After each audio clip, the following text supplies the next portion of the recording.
Let's learn how to remove data that are no longer needed in Mobile Legend. First, let's open Mobile Legend app on your phone, and when you are open it, look in the top right corner of the screen and you can see a little gear icon where you need to click.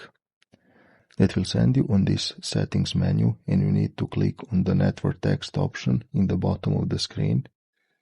When you click on it, Mobile Legend will open to you this pop-up page, and you need to look in the left side of this pop-up page and you can see option Clear Chess and you need to click on it.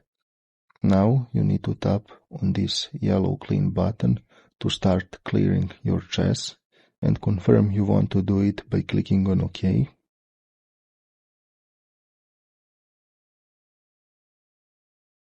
And when you are again come on Mobile Legend, go to click on little gear icon in top right corner of the screen and also click on Network Test option.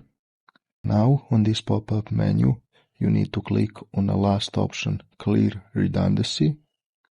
Next, click on yellow button where is written Scan and Clean. This will take 5 to 10 minutes. And when this process is finished, you can go to play a game. Thanks for watching, see you in the next video.